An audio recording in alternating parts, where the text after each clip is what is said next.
Hello and welcome to another exciting edition of Santos on Sports, along with my good friend, Mr. Chris Santos. I am Paul Santos. Welcome in. Quick shout out to our sponsors, Attorney John Seed, 156 8th Street in New Bedford, Lakeville Athletic Club at 325 Bedford Street in the great town of Lakeville, Citywide Glass, 3 locations, Dartmouth, Fall River, and Taunton. And last, but certainly not least, Scotty's Pub, located at 202 Pleasant Street in Fall River. Mr. Chris, how are things going with you? I am not doing well, Paul.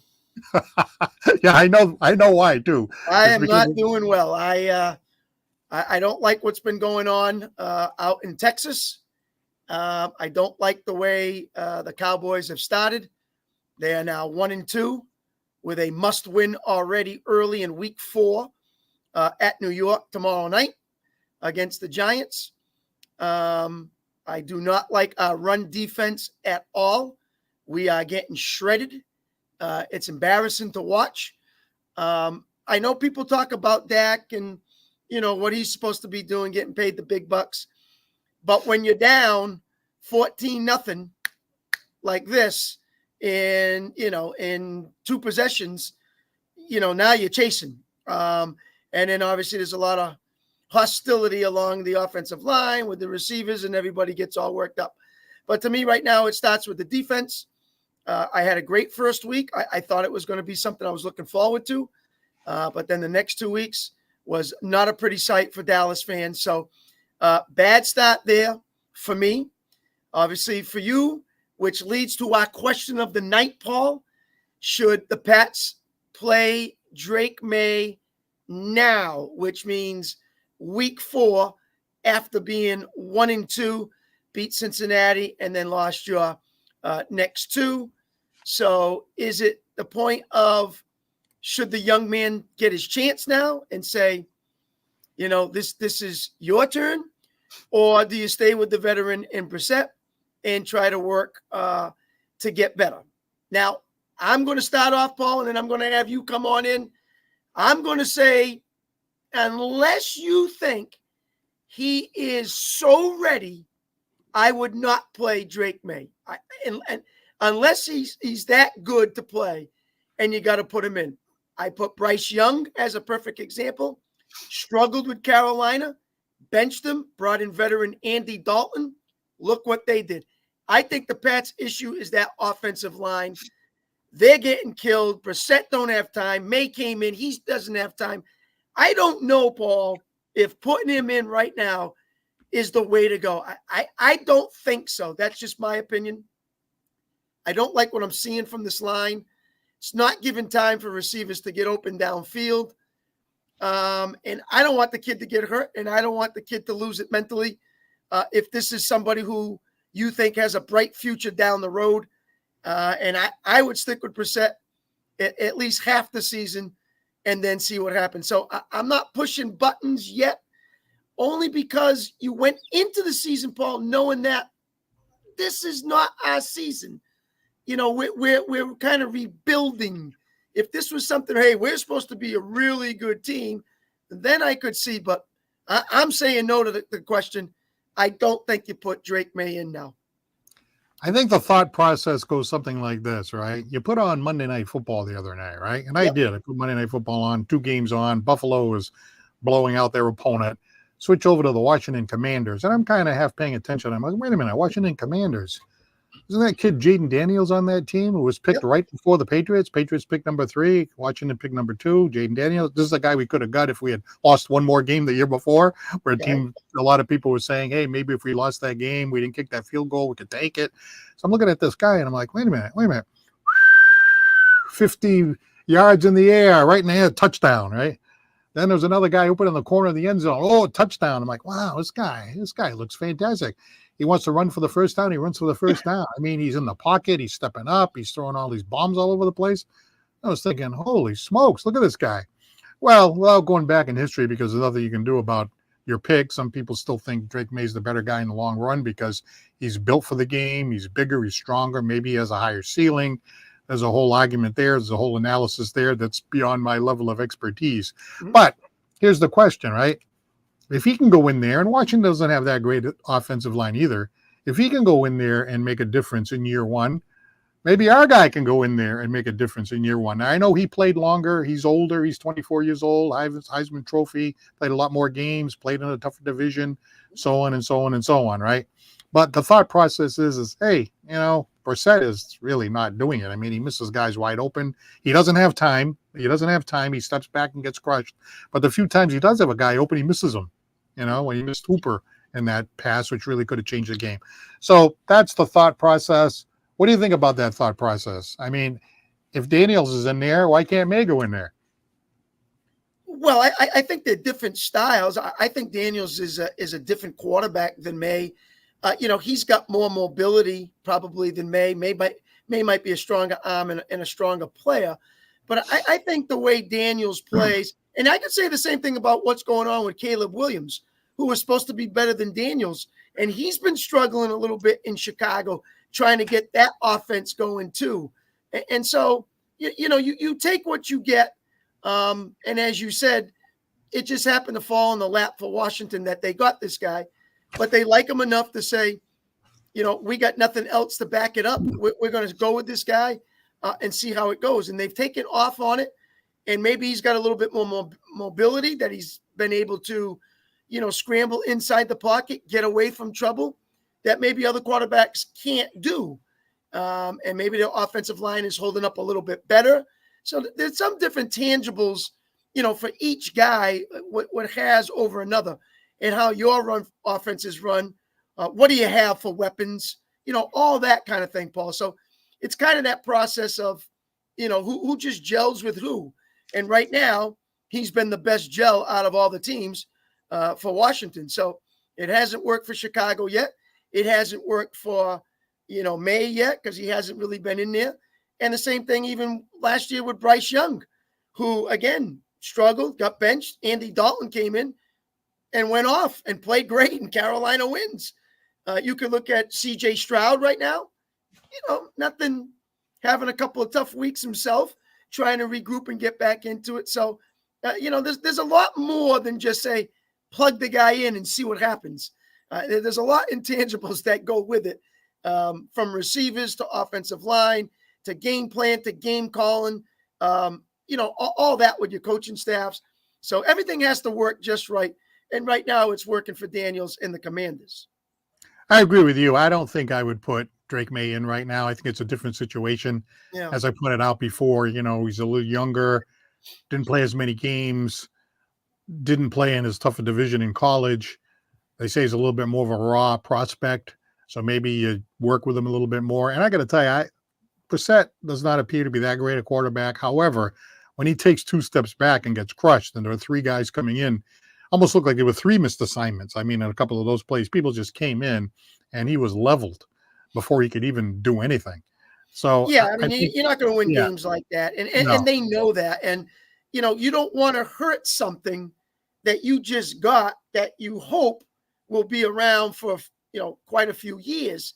So you got to be careful. Yeah, I understand.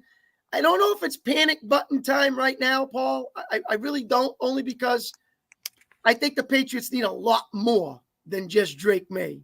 That's just I just think they need a lot more things for this team to really get better and more pieces of the puzzle. So I just don't think putting him in right now. If somebody thinks something different, please give us a comment. Call us 774-218-3393. Should Drake Maye play right now? And where are you going this week, Paul? San Francisco? We got San Francisco this week, and that's going to be a tough one. I got to tell you, I'm looking at the list of our predictions and so forth. Once the first couple of games went by, we got Aaron Rodgers, is followed by the 49ers. Although the 49ers have a lot of injuries, and they haven't looked as strong as, they blew that game the other day against a very good team, though. But, they still lost that last game. So I don't know how they're going to come out in the game against the Patriots. And, football is the thing that makes it so interesting is anything can happen in any particular week. We've seen that. I got to tell you, one of the things that concerns me, though, remember after week one, they knocked off the Bengals and they ran the ball and they didn't make any mistakes. And Brissett still hasn't turned the ball over, so you have to give him that. And Patriot fans, we were getting a little excited. I think we were like, gee, maybe this team's a little bit better than we thought. Maybe instead of being a 3, 4, 5, 6 win team, maybe we can scratch our way to 500 and be in the playoff hunt conversation and that kind of thing, right? But now you look at the Bengals, right? That win over the Bengals doesn't look like it's as big as it was after seeing the Bengals the last 2 weeks. Well, I'm sure teams looked at film on that first game against the Bengals and say, hey, listen, we got to stuff the box. We got to come after him. We think we can get to him, and we can stop the run and force them to throw. And I knew the Jets would be doing that definitely an awful lot. And they came after Jacoby as well as Maye later on, and you knew that was coming.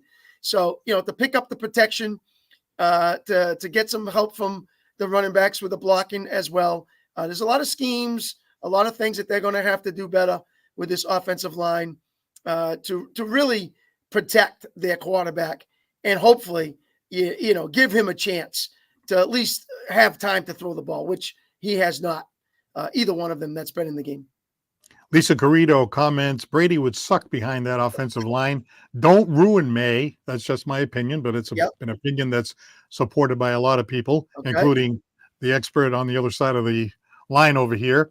And Joe Potter, why get the kid killed? High school teams have a better offensive line. So play Brissett or even Milton. You need a couple of pieces up front or the kid is going to get hurt. So, again, there's a lot of people that agree with you and I on this one. It's just it's not going to help. It's not going to help right now. And a lot of quarterbacks, even Mahomes, because Mahomes sat behind a good quarterback, Smith, and, and other teams have put the quarterback behind another great player. But, this is a little bit of a different situation. But putting him in there, I think a lot of us agree that it's not the right time. But if you disagree, again, 774-218-3393. But, the Patriots, right? That win against the Bengals, right?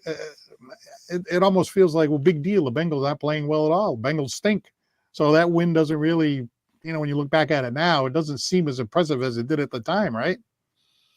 Well, you got to look at who they played too. I mean, you're playing Kansas City. I mean, you're talking, Super Bowl champs. They're not playing bums. So, and Joe Burrow, I think, is still good. And Jamar Chase, was having some issues earlier.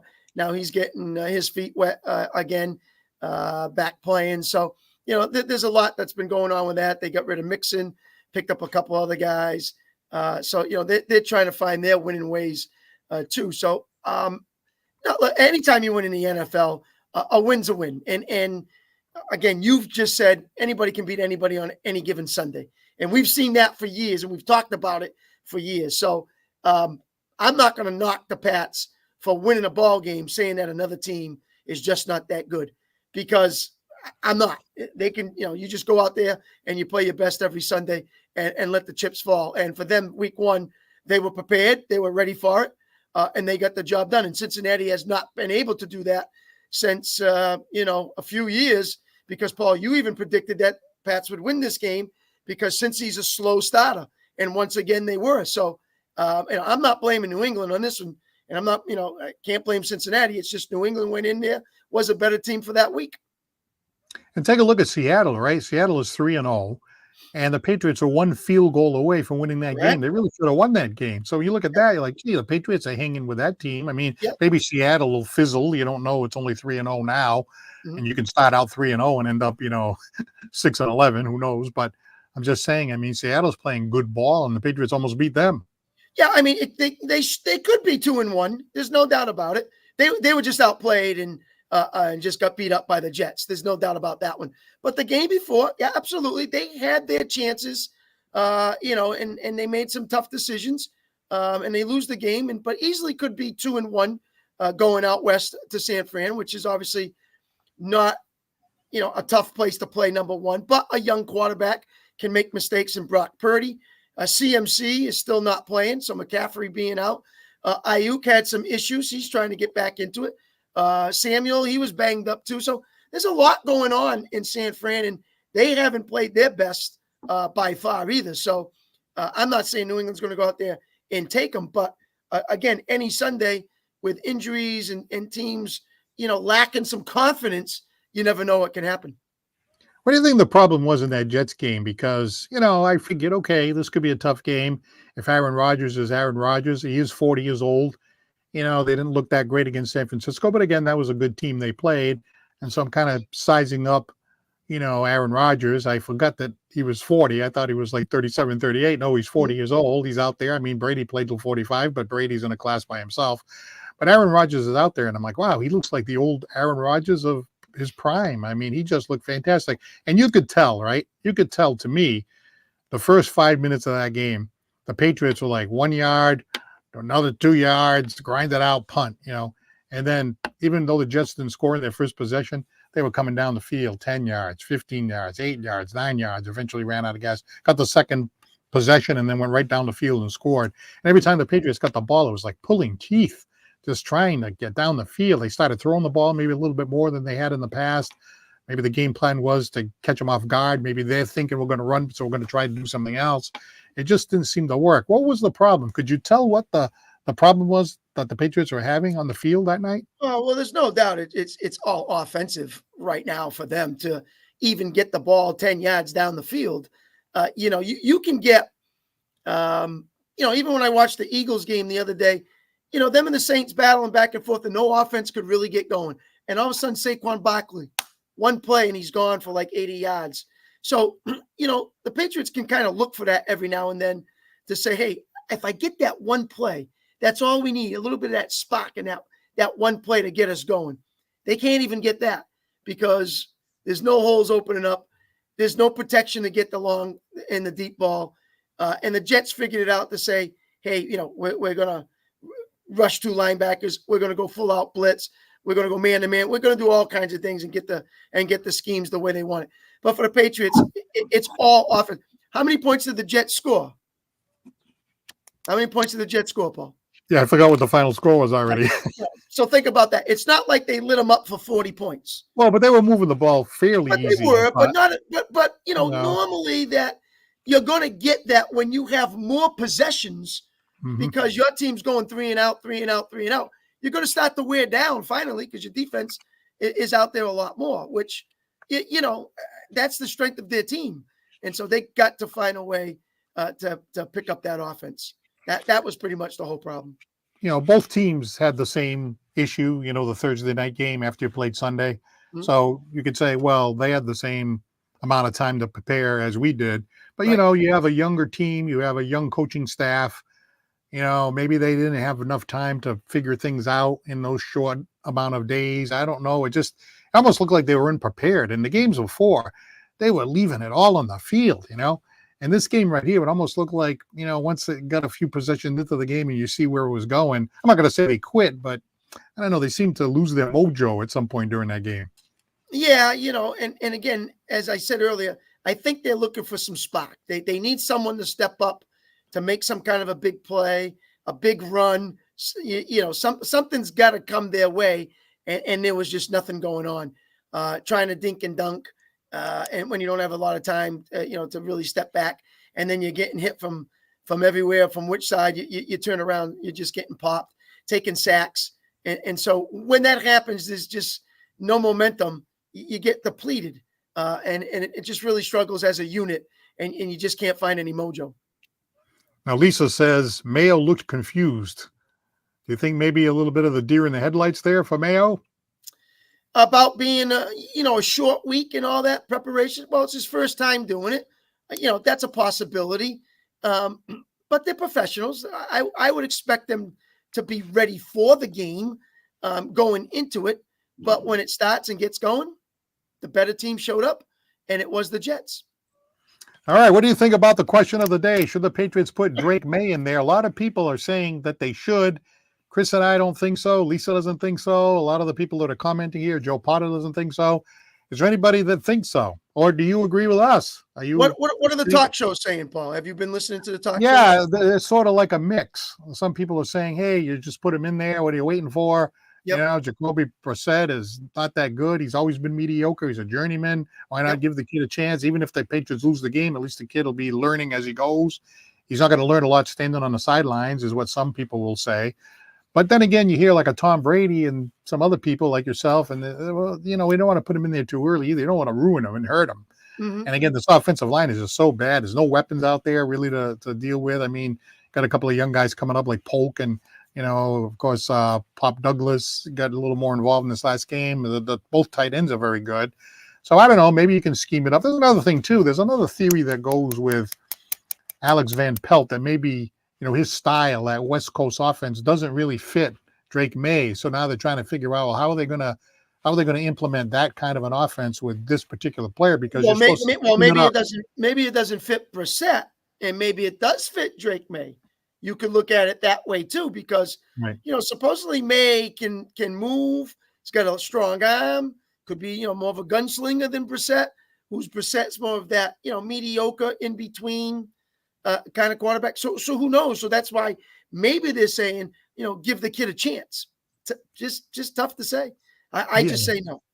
Yeah, I don't think so either, especially with the offensive line being what it is. I mean, if you had a decent offensive line and you could give him a chance to do something back there, then maybe he could kind of learn on the job. But to try to learn there's a few times there, in all fairness to Brissett, and he did miss a couple of open receivers, but in all fairness to Brissett, when he takes the ball and takes 2 steps back, and it's just like, he couldn't do anything. He couldn't move around. When Tom Brady didn't have a good offensive line, the year that Kansas City played Tampa Bay in the Super Bowl, that's the year that Patrick Mahomes' offensive line, he had 2 guys out, and he was running for his life the whole Super Bowl. So even a great quarterback like that can't deal with a weak offensive line like that. So anyway, give us a call, 774-218-3393. Let us know what you think, and let's go to our phones right now and say hello to Butch from Acushnet. You're on Santos on Sports. What's up, gentlemen? How are you today? Very good. Very good. Great job as usual. Thank you. Hey, this is what I don't understand. If we were watching the Patriots or listening to commentary or, talk radio, and we were hearing that, Brissett was missing guys who are wide open, or is fumbling around in the huddle, calling, screwing up, changing the play, or making just playing bad, then I can understand making a change at the quarterback position.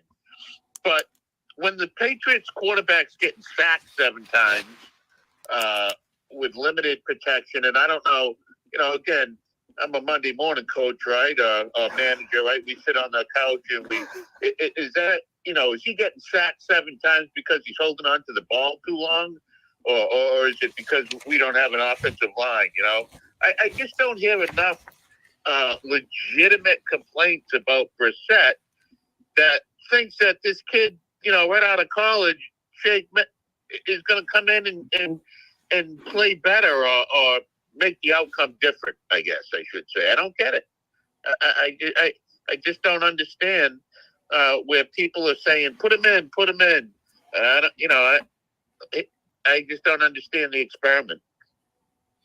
If the offense does not run at all, and you go over the film, and as you're watching the film, as these coaches do, and you think your quarterback has no confidence in that huddle, can't make right calls at the line, missing wide open receivers, can't scramble, not good mobility, something that this offense could never shake and will never move the ball down the field, then I would say, okay, guys, it's time to move on. We're going to have to give the kid the young kid a shot. Right. Yeah. Right. We got to make a change. We have a better option. Right. Correct. So I think they have to go by not play by play, but series by series to say, hey, whoa, I don't care who we got in there. Nothing's going to happen. Or, whoa, this is Brissett's fault. This play, that's Brissett's fault. This play, that's Brissett's fault. 100%. So forth and so on. So right now, they're looking at it as if he's still playing, he's still doing the right job, and maybe we're not getting the production from the other positions. That's what I would do to change a quarterback. That someone's got to lead me better than what I'm seeing out there in these series. And half of the problem is my quarterback's fault. I mean, it's this finicky, fan-based critics. It's like, I don't think Brissett is doing all that. I mean, I'm no coach, but I do watch the NFL prime time, and listen to the professionals, and I think it's the 10 other guys on the field rather than the quarterback. Well, and here's the thing too, gentlemen, right? How about the no turnovers, right? When you think of how many turnovers you could have in this game, how many fumbles you could have, or maybe if he rushed the pass when he shouldn't have, maybe a lot of times, this whole way of doing things, Chris, like a little more conservative. Yeah, maybe you're not going to light up the scoreboard, but you're not giving the other team short fields either. You're not turning the ball over, and that's worth a lot. That's another great point. It's well, not it like is. another great point. Yeah, it is, Butch and Paul, but I think there is times that you got to finally sit back and say, hey, we got to take our shot down the field. We're not going to live by this, what we're doing, and being this conservative and dink and dunk and too fast in the NFL to kind of get away with that, and try to score. And sometimes you just got to take the reins off and say, hey, let's go get them, a.k.a. like Bo Nix. I thought the first two games, they kind of, Sean Payton just kind of got them going just a little bit. Then I thought this week in Tampa, they let Bo get going and moving it and throwing it and getting it. So I think there are times that Van Pelt's got to say, hey, we got to take our chances. And we got to throw this way. And if you turn it over, Paul, so you turn it over. But you got to take your chances and get some shot and create something. And then if it's not there, and then obviously we see what happens with how he did it. And if it's not the way you like it, then you might have to make some changes. But, drop balls or 10 feet over the head, it depends on how it looks. And then you can make the decisions. But I think it's time to, really open it up and just see what happens. Especially, right, if you're like at midfield, let's say you're at midfield or you're the enemy 45 and you throw a ball downfield to the 10-yard line and gets intercepted, so what? You know what I mean? Like, there are times where you can try that, and even if it ends up in the stat sheet, you threw a couple of interceptions. Well, it's when you threw the interceptions and where on the field that you threw the interceptions that counts, I think. I can do that. Chris, you think that the play calling is limited because of who the quarterback is, and that if Jake came in, they would change the play calling to be less conservative? To a point, yes. I think they would try to attempt to open the offense a little bit more, knowing that maybe he can run a little bit more. Maybe his mobility is better and he has a stronger arm. And I would look at those key factors to see, hey, let's see how it goes and how he does and what he looks like. And then I would kind of develop from there to say, yeah, I can open it up even more compared to I got nowhere to go. I'm turtling, I'm tucking, and I'm just going to take my hit. And so I think they got to find a way to kind of create something to get this offense clicking and moving again. Hey, Butch, there's a couple of times where Brissett was kind of slow to get up, and we were thinking, oh boy, if he twists an ankle or he gets banged up and they got to put somebody in there, then they have no choice but to put Maye in. But then I'm looking at Lisa Corrado, who was commenting in the comment line here, and she says, hey, at least Milton can run for his life. Maybe there's a thought process that if Jacoby Brissett gets banged up, maybe you throw Milton in there. What do you think about that? Yeah, you're not the first one to say that, Paul. I heard that. Like I said, I listen to the experts a little bit. Right, me too. Some of the hacks on the radio, not so much, but the experts. that was actually brought up. I don't know if I would do that, Paul. You got to. I don't know if I would do that. I'm just. I don't know. Butch, let me ask you this question, Butch. So what have you seen so far from Caleb Williams, Jaden Daniels, even Bryce Young, who got benched? Why is Jaden Daniels doing so much better than these other guys? Is their offensive line that much better in Washington? Are their skill players that much better in Washington? And yet he's pulling off the wins and passing down the field and looking efficient and so forth and so on.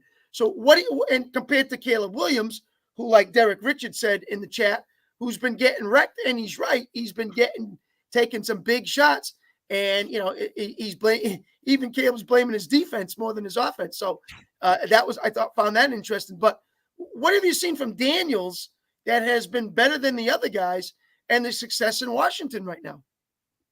Well, first of all, with Drake May, right? He hasn't played a lot of football. Right. He probably has less games under his belt. Correct. At the highest level that they've competed at than any of those guys you just mentioned. Correct. So the experience level is one. Two is, everyone has a characteristic, right? Some guys, run well, can maneuver back there and avoid sacks. They're very mobile. Other guys have strong arms. Some guys have both. Some guys have size. So, I mean, that's a good question, Chris. But I think, again, it's an 11-man sport, or 22, but 11 on one side. Right. And there's probably a lot of different things. And we're going to trust our coaches and head coach to identify those weaknesses and our strengths and that type of stuff. But you're right, the offense is anemic. There isn't any. We haven't seen any offense in 3 years, perhaps, and then even before that.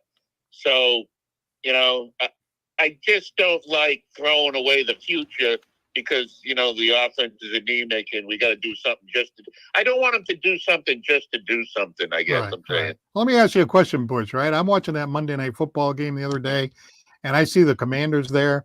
And I know the Patriots have a lot of other problems, the other 10 guys on the field besides the quarterback. But when I saw this guy drop back and throw a bomb that was 40 yards in the air, that landed so perfectly in the wide receiver who was going full speed into the end zone for a touchdown. And then he came back and did it again, dropping one right in the corner of the end zone when you needed it, when the chips were down. It's starting to feel a little it factor there.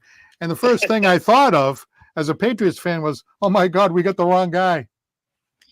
Well, I think the best guy went first. The second best guy went second. And we picked third. We should have tanked it. We should have tanked it when we had the chance. I'm not, I agree with you 100%, but I think he was the third best quarterback. And because we're picking third, I think we got the best one that was available. Right. Isn't it going to be awful? And it's too early to say, right? But isn't it going to be awful if Jaden Daniels turns out to be the real deal and our guy is a bust like most of them are? Most of them are busts. I mean, it's just such an inexact science. That could happen. And how frustrating is that going to be? Yep. It's strange that these guys, if they're not put in the right system, they fail. And then, you see them move around the league, and then all of a sudden, they're resonated. Hey, did you see Mac Jones the other day, Butch? Poor Mac Jones. He comes in garbage time. He goes back. He fumbles the ball. The other team picks it up and runs it in for a touchdown. I'm like, I think I've seen that movie before. I think I saw it in Dallas. I flew down to Dallas to watch a game, and I saw that happen. Unbelievable. All right, Butch. Well, thank you very much for the call as usual. Hey, before you go, what do you think? How bad is the game going to be against the 49ers? Do you think the Patriots can hang with them a little bit? I think, there might be a couple quarters that they hang in there, but the second half may be problematic, Might be a good day to pick. Might be picking apples with the wife. That's a good day. Third quarter, we're going for pumpkins. Yeah, I mean they got some injuries. Purdy may not play. We'll see. Yeah. All right. Hey, thank you very much. Great call as usual. Okay. All right, Butch from Acushnet here on Santos on Sports. If you want to jump in there, 774-218-3393. Looks like it's unanimous so far in the Santos on Sports audience. I know there was more disagreement in some of the Boston talk shows, but I don't know. I agree with you and the rest of our group here so far. If you have a different opinion, please either type it in or give us a call at 774-218-3393. I mean, is there a possibility that you put the kid in there and all of a sudden there's life and, like that? Or is it just like, hey, we're going to have to rough it? We think the latter.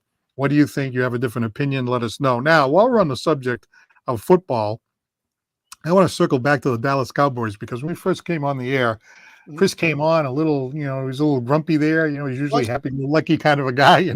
He comes in thinking about the Cowboys, and we were going to do the question of the day, but the Cowboys they didn't look so good. Mr. It Factor, it was a different kind of a factor. This wasn't happening. So what happened with the Cowboys there? Do you think? Well, as I said at the beginning of the show, their run defense has been shredded in Game 2 and Game 3 by New Orleans and obviously Baltimore, who have some good running backs. So we've been getting to the quarterback when they're passing, but it starts off with a run, and the next thing you know, a few possessions, we're down 14-0, 17-0, 21-0. We try to make a comeback at the end of that game in the second half, started to gel, got some touchdowns, onside kick, got another touchdown, but obviously too little, too late. So they have to play solid 4 quarters, and they have to really shape up that run defense, because right now it's last in the NFL, and teams know it, and they are just ripping them apart. But you do have the highest paid quarterback of all time. Correct. On that team, right? Dak Prescott, who I think was holding out, but I don't think he's as good as he thinks he is. But we've had that discussion before. Correct. But he is the highest paid quarterback in the history of the game, right? So, when you see like Kansas City, Patrick Mahomes fall behind by a couple of touchdowns, the old Patriots with Tom Brady fall behind by a couple of touchdowns. It's almost like, well, don't shut off the TV and don't leave the room, because that's nothing, right?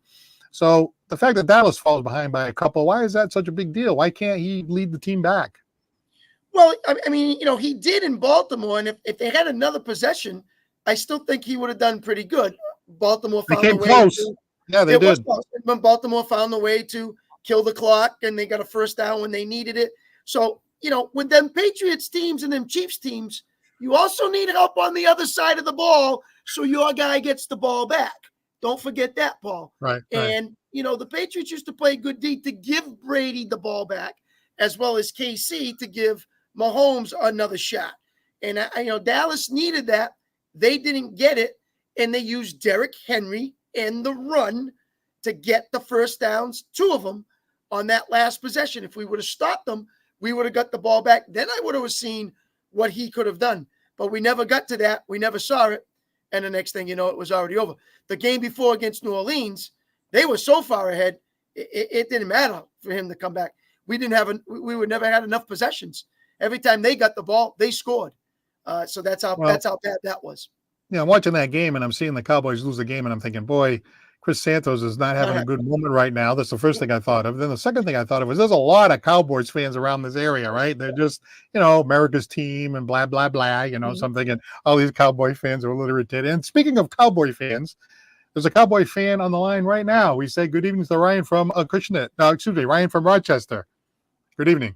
Hey, how's it going, guys? Yeah, good. How are you? So you were another Cowboys fan that was watching that game thinking, oh, no, not this.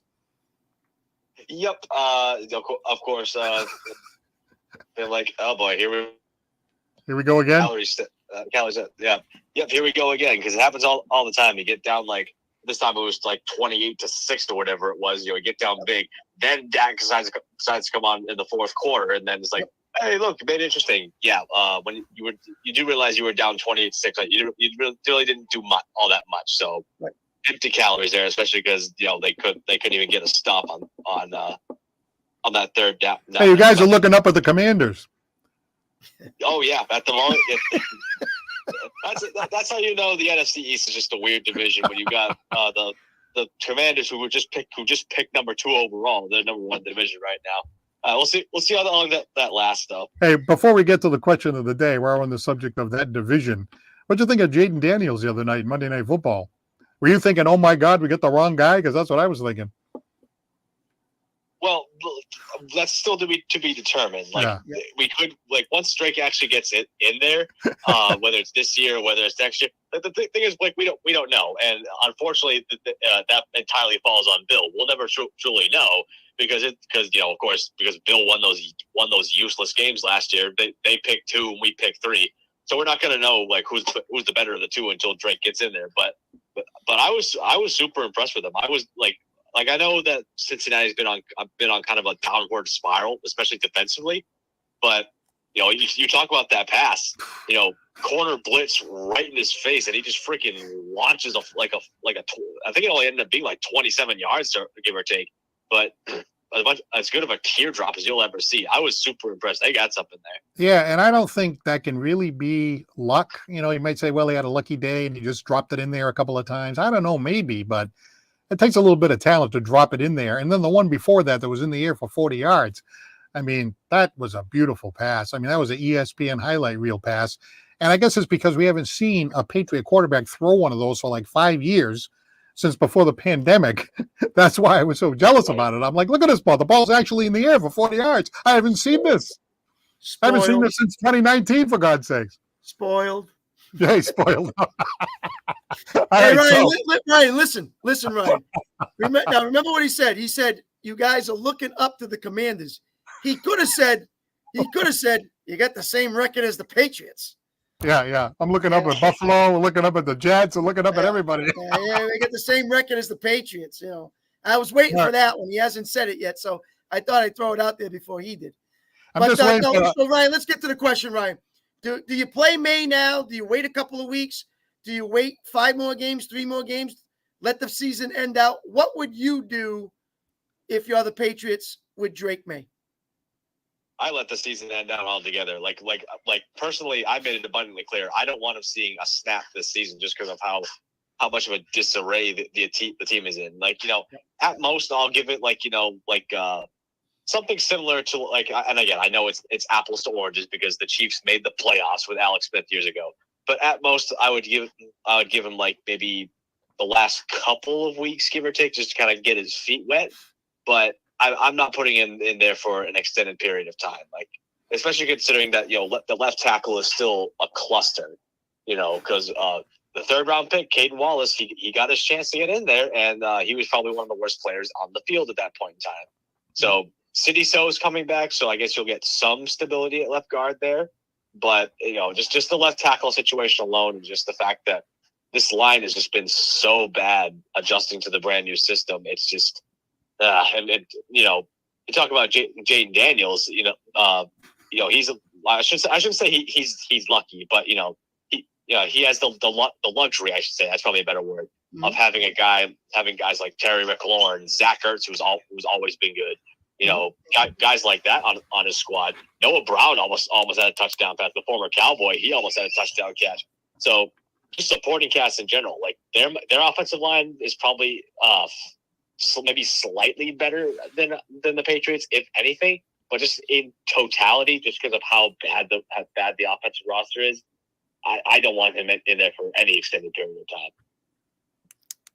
Looks like we're all in agreement on this side so far that nobody really wants to see Drake May in there yet. I suppose if the Patriots had a little bit more of a better roster that you could surround him with, then maybe you might want to put him in a little sooner. But I got to tell you, the way I'm looking at it, and this is, of course, different from our opinion is what it is. But I got to tell you, if you get to the middle of the season and the Patriots are just losing game after game after game, the fans being what they are, you're going to start putting pressure on the Patriots like, hey, what the hell? Why don't you just put him in there? That kind of thing. I don't see Brissett making it through the whole season. What do you guys think? Go ahead, Ryan. Well, sorry, Chris, go ahead. I'm going to agree with Paul on this one. I think this is where the fans and some media and the noise of, hey, this is not New England Patriots football, and we're, let's say, 1-9. We got to do something. You got to give the kid a shot. And, that pressure could be built up, and they're going to say, yep, let him play. That could happen. I'm going to agree with Paul on this one. And towards the end of the year, you got Indianapolis, Arizona, then you got the LA Chargers. So the last 5 games, 3 of the last 5 games are games that Chris and I thought the Patriots could win. So maybe down the stretch, you're playing teams, depending on how these teams are looking too, when you get to that point. I do think there's going to be a lot of pressure on the Patriots to do something, just put them in there. You said the last couple of games. Yeah, maybe the last couple. I think it might happen earlier than that. Likely that's going to happen, and I certainly hope that's not the case, because right. If for no other reason, maybe not the fans' pressure, but maybe ownership start looking at okay, maybe they might like the Crafts might start putting their imprint on that sort of thing. Like they kind of look at it and say, okay, this is not going well. Let's get the kid in there, see how it goes. Now, I'm hopeful that, with, Elliot Wolf kind of overseeing everything, the pack, excuse me. Sorry about the cough there. But, Elliot Wolf with his experience with the Packers, preaching patience. I'm hoping that kind of takes hold over anything else, despite all the outside noise, the outside pressure, anything of that nature. Hey, the Boston Celtics had their media day yesterday, and, we're going to get back into the swing of things. And, it's interesting. I think there was some comments there from some of the players, about, repeating and how difficult it was going to be and some motivating factors and, that kind of thing. It's going to be tough to repeat. I think they get the best roster, but what are your thoughts going into the next Celtics season? I know it's early. I still feel pretty good. Like I'm not going to sit here and guarantee that they're going to repeat again. But I think it's going to be interesting, the fact that, the coaching staff is revamped a little bit. Jeff Van Gundy, he went to the Clippers. Charles Lee, he's the new head coach of the Hornets. But roster-wise, it's going to be the same. But is it going to be like one of those things where, like, everyone's a year older? Some guys start taking a step back. Is Al Horford going to regress massively? Then, of course, you got with, say, Porzingis. How is he? How are we going to do, like, through the first few months while he's still recovering from his injury, the surgery that he got on that weird ankle thing that he had? Fingers crossed nothing bad happens. But what if one of the two stars gets injured? Right. Or what if, like, Holiday or Derek White gets injured? So it's just a lot of things to keep keep in mind, especially with all the money that they put into this roster. Yeah, all right, hold on, Paul. I truly hope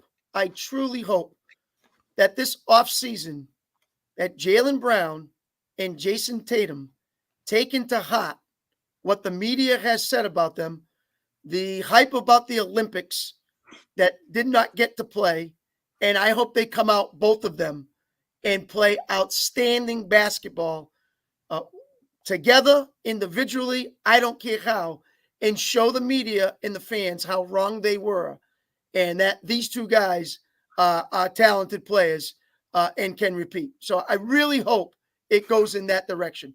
I'm not saying it's going to. I would like to see it, especially Brown, because for what he did at the end of last year and got no recognition for it, I think he's got a little bit of something in the back of his head going, oh, you want to be like that? Okay, watch what happens this year. And I think he's going to be prepared for it. Well, here's the thing too, right?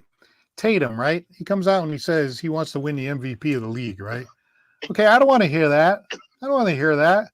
That's what he tried to do last year. He's running up the score in blowouts, and stuff like that. I got to tell you, this guy's got a big ego. You know what I mean? And I don't like it. I think this guy gets to the fourth quarter, you're blowing the team out. He wants to have the most points all the time. He wants to win the MVP.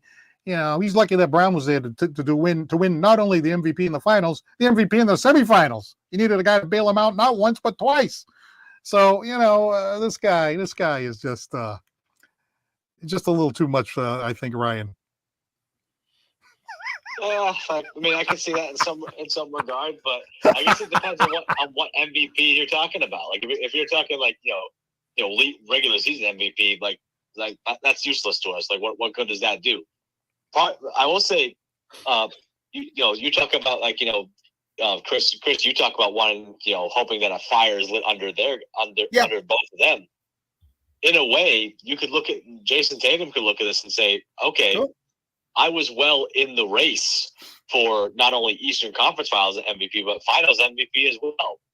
Does he have a little fire lit under his ass almost? Yeah. Once they got up 3-1.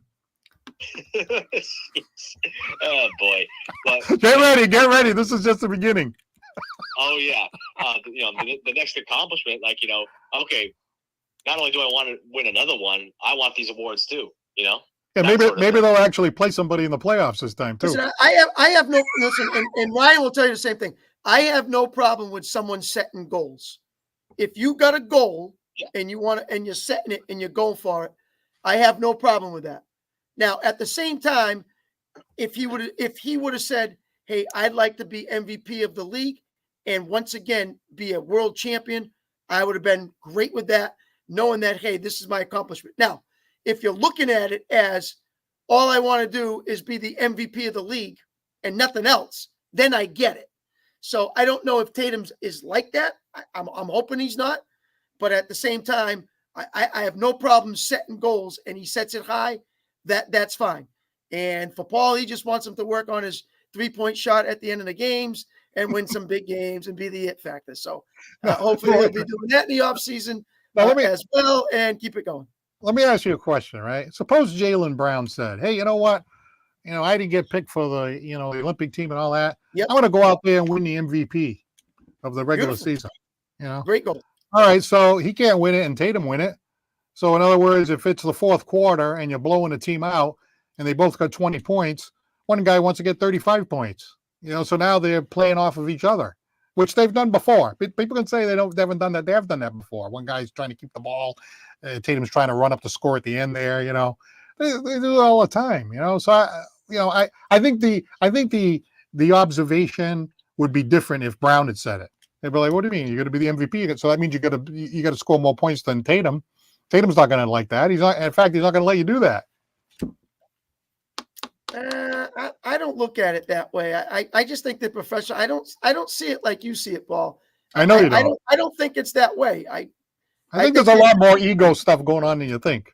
Yeah, I don't see it like that. I think they're two professionals that can work together and win again.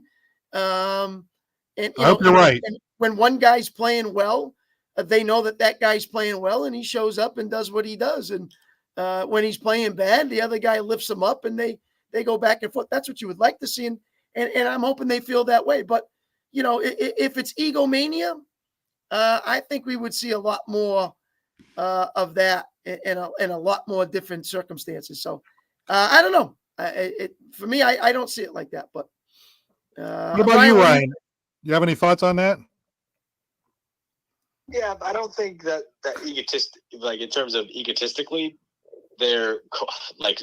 I mean, certainly, he's certainly not like the Luka Doncic of the league. Which again, he's a really good player, but technical fouls all over the place, constantly complaining, and Tatum does his complaining too. But Luka just blew him out of the water. It just got ridiculous.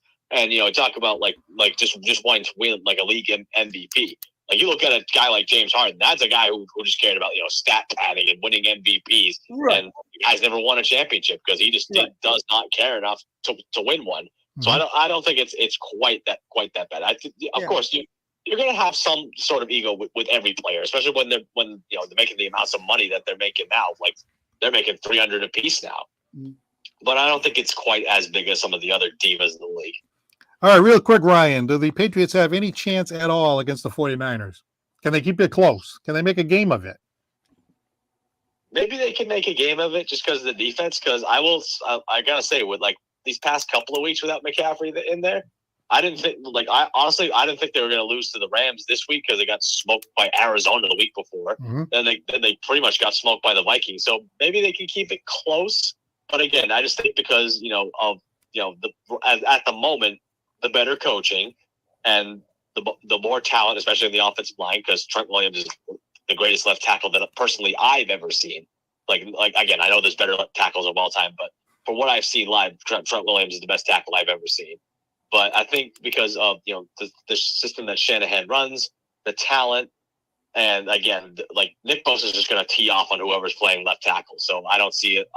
Maybe they keep it close defensively, but they're not going to score enough points to keep up with them if they somehow score 30.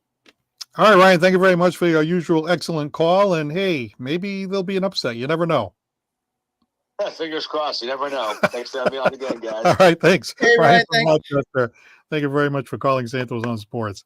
Okay, well, we got some interesting things coming up. We have some baseball. The Red Sox are still mathematically in there, but of course they're going to get eliminated in the next couple of days. I was listening to how they could actually still get in it tonight.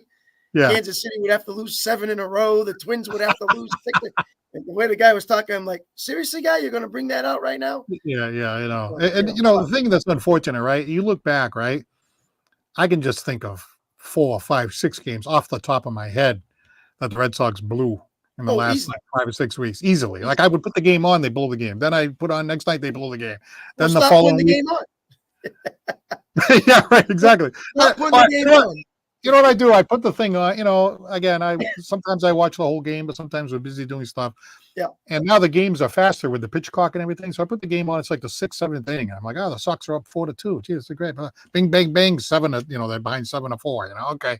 Next night, the Red Sox are in a 2-2 game here in the 7th. Bang, bang, bang, they lose 5-2. Just night after night after night. The middle relief was just horrible. And then their offense. How about that game the other day? How many times did they strike out? They struck out like 18, 19 times in the same game. I mean, they couldn't even put the ball in play. I mean, it's just the offense is weak. But again, they're just a few games away. If they could just go out in the offseason next year, I mean, they got money in the bank. They got plenty of money, right? You're talking about one of the top franchises in all of Major League Baseball, in one of the top markets in all of Major League Baseball. They should be right up there with Los Angeles, New York, and these big markets. Yeah, they should be. And I'm sure they'll, reconvene at the end of the season and sit back and say, okay, how can we get better? What are we going to do? Starts with obviously another ace in the hole that they got to find in the pitching staff, shape up, obviously the bullpen, and then, get a couple of big bats. So they got some work cut out for them.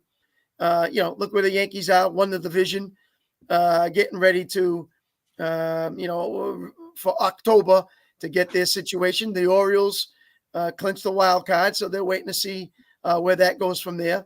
But the AL East, Paul, it's just the toughest division in baseball. And you're talking those two teams. Every now and then, Toronto shows up for a year, and they bang them out and play well. Tampa sometimes gets in there too. It's just 5 teams that really push each other, and it's a tough division.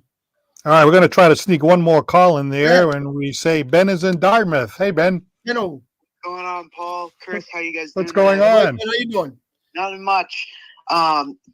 First off, I just want to say I don't think we should start May this week necessarily because it's unanimous.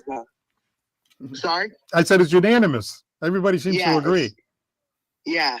So because of the 49ers front line, they still got Bosa. Although they might be a banged up team, however, they're still superior to. I mean, it's going to be a hard day for the Patriots, but I heard the spread's 10.5, so it can go either way. It's toss up, just like the Jets games, Jets versus Patriots. It's a coin flip. By a coin flip, the Patriots. So that's one of those games. I believe it's going to be going down as a coin flip because the way these teams are looking right now. Yeah. So you think the Patriots can give them a run for it with Brissett in there? If necessarily, yeah, I believe so. I think Brissett might have a good game. If Brissett plays like trash, I mean, you got Maye or you got Milton. I think personally, if you don't want to get Drake Maye hurt early, go for Milton because Milton has a strong arm too. But if you ask me, I think I'd put in Drake Maye because I think he's the better quarterback out of the rookie class this year. All right, so wait a minute. Let me get this straight. So you think they should put Maye in now or no? Personally, as of right now, not quite yet. Not quite yet. Not in this game, right? Not in this game. Could be Miami. I wouldn't mind if they put him in against Miami. But other than that, I'd just put him on the bench right now. All right, Ben. Thanks for getting your call, and we appreciate it. Hope to catch up with you soon. All right. See you Friday. All right. Ben from Dartmouth on Santos There's on one, Sport. Paul, that you can think about too. Now, you talked about Miami. Yeah, right. That's the next game after San Francisco. They don't have Tua, and they did not look good at Seattle. Patriots have 10 days to rest, traveling out west from a Thursday game to the following Sunday. So, maybe we're try to stay healthy, get a little bit more creative in the offense. San Fran, as Ryan said, been banged up, not playing so good, lost to some teams that they probably shouldn't have lost to. Not sure what's going on with Purdy. CMC's out. Same thing with Samuel and Ayuk. A lot of things happening with San Fran. So I'm not saying it's a game maybe they could steal, but who knows? You got to play it on Sunday and see what happens. Ryan Martin says if they stop calling boring plays, let's get some RPOs and create better offensive plays instead of high school football offense. Mm-hmm. Yeah, that's how your offense sets up and what Alex Van Pelt wants to run. So Ryan could be right on that to say, as we've talked about in this program, about opening up the playbook more and get it going and be a little bit more creative. So hopefully, yeah, he's right. They need some kind of change, some kind of spark to get this offense going. They need some change. So hopefully they'll figure it out. And as Ryan said on the call before, maybe getting some guys back on that offensive line that have been out and banged up to help out along the way. So we'll see how it turns out in San Francisco. All right, time to wind things down. We'd like to thank our sponsors, Scotty's Pub of Fall River, Citywide Glass of Dartmouth, Fall River, and Taunton, Lakeville Athletic Club, and attorney John Seed of New Bedford. We'd like to thank those who commented today, Lisa Corrido, Joe Potter, Butch Ferreira, who also called, Derek Richard, Kathy McGovern, Ryan Martins, and again, our callers, Butch McCushnet, Ryan from Rochester, and Ben from Dartmouth. Thank you very much for your contributions to Santos on Sports. We much appreciate it. And let's see what happens this week. Got a big game with the Cowboys tomorrow night. Yep, at the Giants, obviously a division game. Hopefully they can step up their game. We beat them, I think, the last 6 times, if I'm not mistaken. So hopefully we can continue and get back on the winning track and 2-2, because Cowboys have a tough schedule. They got some good teams coming up, and they got to start turning it around, and they got to fix that run defense. And hopefully Mike Zimmer has done something about it. They're 1-2 right now. They really need that one tomorrow night. That's for sure. Yep. All right. For my partner, Chris Santos, I'm Paul Santos. Thanks a lot for calling and for commenting. We really appreciate your support, and we'll talk to you again real soon. Have a great night, everybody. Thanks, everyone.